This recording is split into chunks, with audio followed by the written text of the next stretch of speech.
Hey everybody, welcome back to the TEHNC podcast. It's been a while since I've done one, but I got inspired to start up again with the movie Black Panther. I saw the movie the other day and I immediately said this is definitely an integral film, which I'll get into in a moment.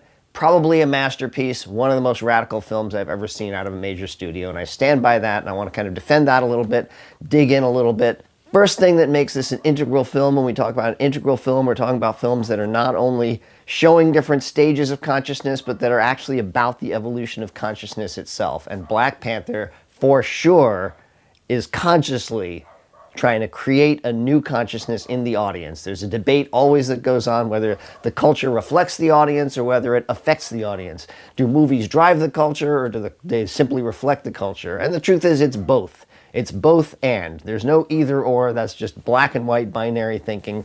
It's both.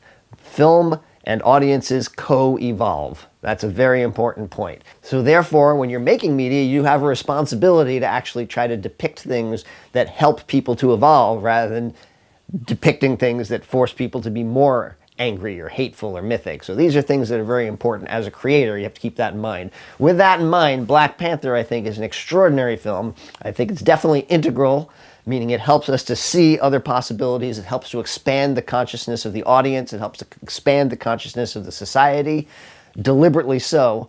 They've literally inverted white supremacy. You actually get a vision of a black planet. You get a vision of a culture that's run entirely by black people, African people, and it's the most advanced culture. It's the most technologically advanced. Sociologically, it seems very advanced in some ways, at least to the extent that there doesn't seem to be any raging poverty. People don't look like they're starving on the streets. It seems like there's cradle-to-grave health care.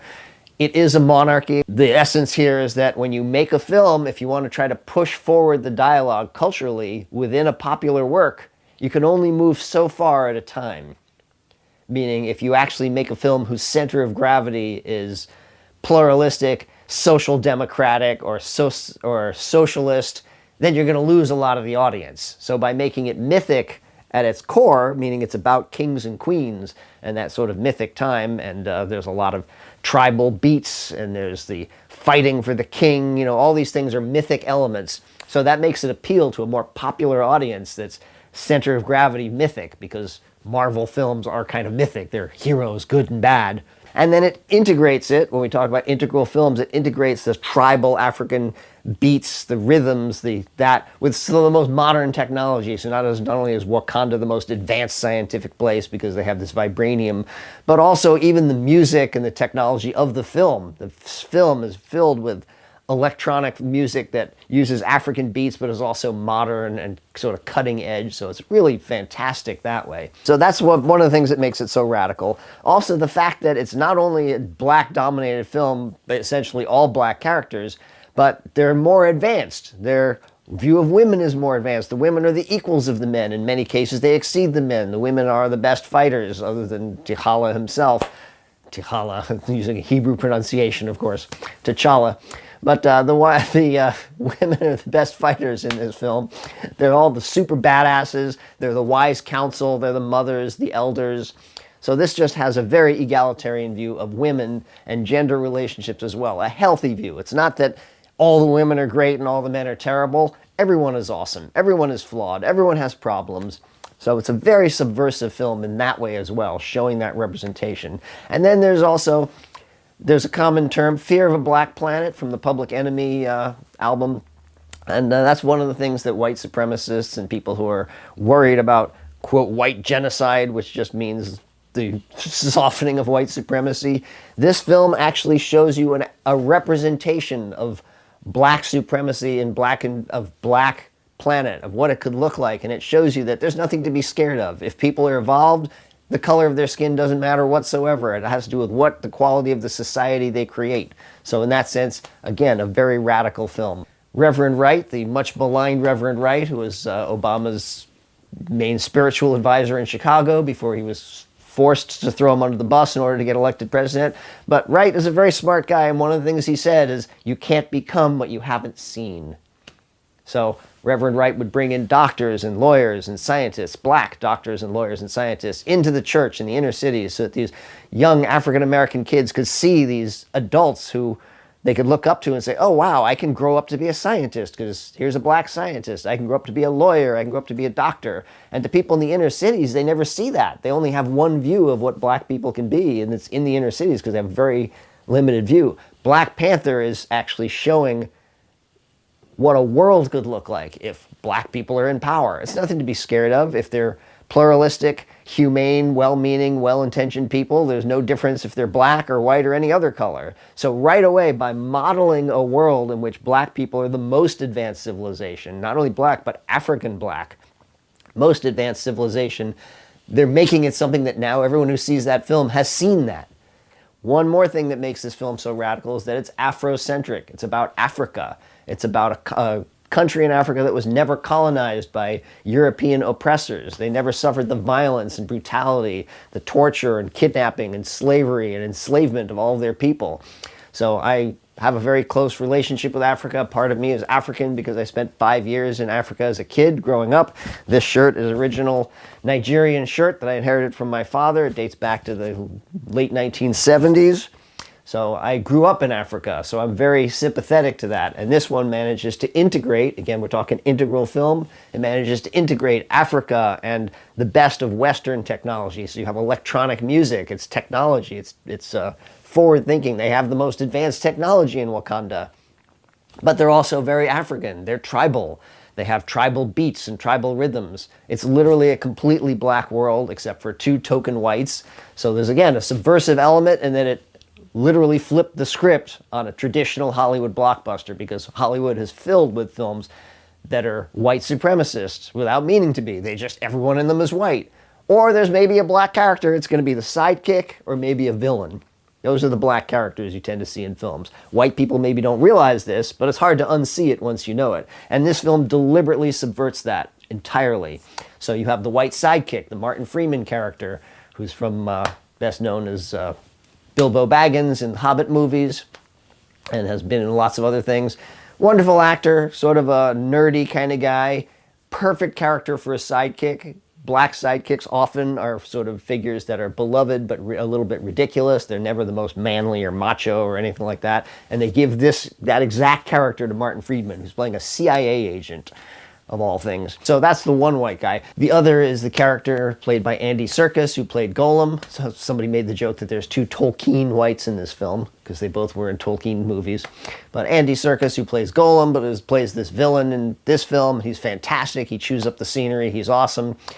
When you first see the villains, and you're actually introduced to the other guy first, the one who's his sidekick in the museum, and he's got a wonderful personality. He's like, well, where do you think you guys stole it from anyway? So he just seems like an angry black man, like a Black Panther in the traditional Black Panther sense. He's the angry black man, and he turns out he's the sidekick to the white guy who's the real villain.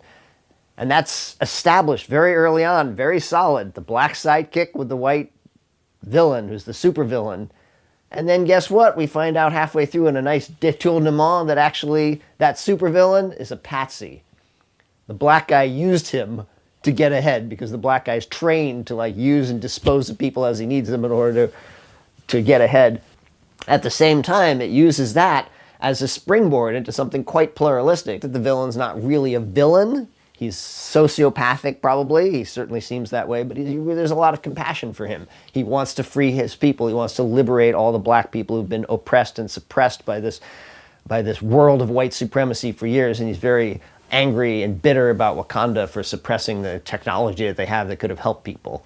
So he's dangerous, and people have complained about the film that it neutralizes actual black activism and activism for better living and stuff. But as I say, you can only go so far with a Hollywood film. You can't push too far because it has to be accessible to people at all different stages of consciousness. But it's still introducing the points, and it's still treating that character with a great deal of respect and compassion. Who taught this guy how to be such an operator? The CIA, led by, of course, the representation of the white guy, Martin Freeman, who just casually says, that's how we trained him. We trained him to subvert democracies. We trained him to overthrow governments. That's what he does. So it kind of pushes this line about the CIA in a very subtle way. He does get the king to open up and allow mixing of them, because there's also Another point about immigration, that Wakanda doesn't want to mix up their dilute their blood, dilute their purity, dilute their wonderful life that they have. So there's a very subversive element there, because that's a parallel to white European nations not wanting to allow black people and Muslim people and people who don't have the same values they have, who aren't as technologically advanced, who maybe haven't advanced in their consciousness, so they're not as pluralistic. They're more mythic. They're more us versus them. Oh, we're like this and they're like that. But the irony, of course, is that as you become more pluralistic, if you decide, well, I don't want to let those people in, then you start to get mythic. You start to be like, well, we're pluralistic. We accept everybody. So we don't want those people in who are not pluralistic and don't accept everybody. Well, of course, now you're creating an us-them, even though you claim to be pluralistic. So this film plays with that in a very subtle level. It's not necessarily things that people watching it would understand, but these things help the audience to evolve. Audiences and media co-evolve, and this film will definitely help the evolution of people. So you'll notice I haven't really talked about the plot in any but the most general terms. It's a phenomenal film, just as far as being a really watchable film, really well written. The acting is phenomenal all across the board. Everyone's pointing out Chadwick Boseman, Michael B. Jordan are phenomenal. All the women are amazing in this film. I don't need to go into that because everybody agrees on that. Black Panther has not one but 3 ayahuasca ceremonies in it. They don't call them ayahuasca ceremonies, but that is what they are. They're psychedelic ceremonies where people take a psychedelic, they enter the earth, literally. They get buried up to over their heads in dirt, and they consult with their ancestors and try to find a path forward. And 2 of them are T'Challa, and he gets wonderful information out of them. It's really noteworthy that when the Michael B. Jordan, the villain character, does his psychedelic initiation ritual, he gets the message, sees this beautiful message, and then ignores it. Because if your setting is not right, and if your mindset is not right, you won't necessarily get what you need out of those. So it's really interesting that this film is one of a number of films now that are really training the audience in psychedelic use, because I think psychedelics are entering the mainstream more and more, especially ayahuasca, which so many influential people in the society have gone to Peru and done ayahuasca and talked about how it changed their lives and transformed their consciousness around the earth and around connectivity and around brotherhood and spirit and all these things. Really noteworthy that this film has 3 psychedelic trips. In that, I think the last Star Wars film also had a really important psychedelic scene where Rey drops down into the darkness, into this pit of darkness, and sees a whole row of herself lined up, and she actually talks through it. She says, I wasn't scared. I knew this was going to show me something. So she's training the audience how to do a psychedelic trip. And in the same way, this one trains them. When he comes up out of the psychedelic in this one, there's a sitter there saying, breathe, breathe. And that's a very important lesson for anyone doing psychedelics, is to learn how to breathe, learn how to control your breathing so that you don't panic, so you don't get lost, so you can return to center. And this does that 3 times in this film. They train someone how to breathe. Really a noteworthy point about this film. But I think it's one of the most significant films to come out of Hollywood in years. And I really think it deserves more scrutiny. We'll give it more scrutiny in another podcast with my colleague. You should definitely check that out. Phenomenal. Really an extraordinary film, and I recommend you see it again. And if you haven't seen it, you shouldn't be watching this. Peace.